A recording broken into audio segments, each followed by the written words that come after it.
कौन है छठ मैया और क्यों करते हैं इनकी पूजा? पढ़े छठ व्रत कथा। छठ पर्व षष्ठी का अपभ्रंश है। कार्तिक मास की अमावस्या को दिवाली मनाने के 6 दिन बाद कार्तिक शुक्ल को मनाए जाने के कारण इसे छठ कहा जाता है। ये 4 दिनों का त्योहार है और इसमें साफ सफाई का खास ध्यान रखा जाता है। इस त्योहार में गलती की कोई जगह नहीं होती। इस व्रत को करने के नियम इतने कठिन हैं, इस वजह से इसे महापर्व और महाव्रत के नाम से संबोधित किया जाता है। कौन है छठी मैया? नमस्कार दोस्तों, आपका स्वागत है हमारे चैनल हिंदी स्टोरी बाय सपनों की उड़ान में।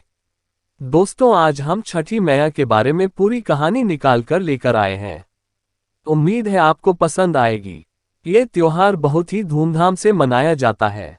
दोस्तों, आगे बढ़ने से पहले प्लीज हमारे चैनल को सब्सक्राइब जरूर कर लीजिएगा।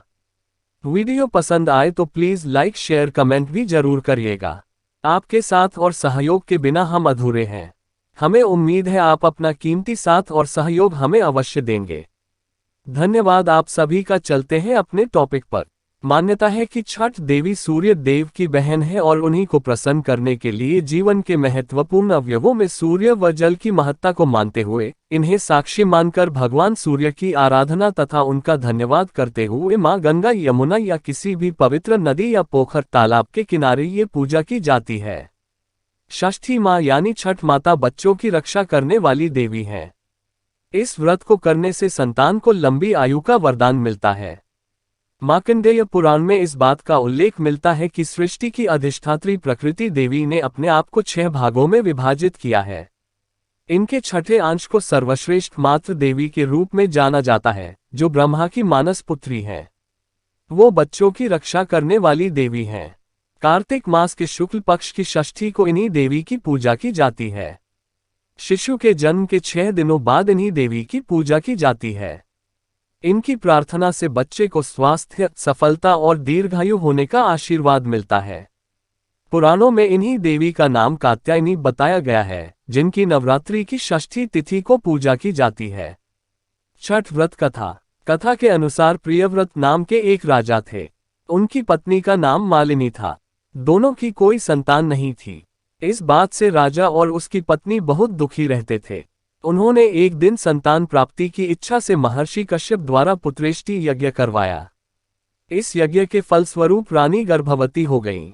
9 महीने बाद संतान सुख को प्राप्त करने का समय आया तो रानी को मरा हुआ पुत्र प्राप्त हुआ।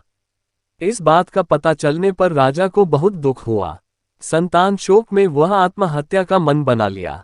लेकिन जैसे ही राजा ने आत्महत्या करने की कोशिश की, उनके सामने एक सुंदर देवी प्रकट हुई। देवी ने राजा को कहा कि मैं षष्ठी देवी हूँ। मैं लोगों को पुत्र का सौभाग्य प्रदान करती हूँ। इसके अलावा जो सच्चे भाव से मेरी पूजा करता है, मैं उसके सभी प्रकार के मनोरथ को पूर्ण कर देती हूँ। यदि तुम मेरी पूजा करोगे तो मैं तुम्हें पुत्र रत्न प्रदान करूंगी। देवी की बातों से प्रभावित होकर राजा ने उनकी आज्ञा का पालन किया।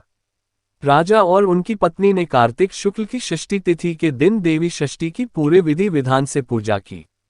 इस पूजा के फलस्वरूप उन्हें एक सुंदर पुत्र की प्राप्ति हुई। तभी से छठ का पावन पर्व मनाया जाने लगा। छठ व्रत के संदर्भ में एक अन्य कथा के अनुसार जब पांडव अपना सारा राजपाट जुए में हार गए, तब द्रौपदी ने छठ व्रत रखा।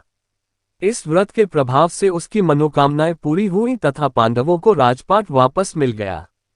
हमारा साथ देने के लिए आप सभी का दिल से धन्यवाद।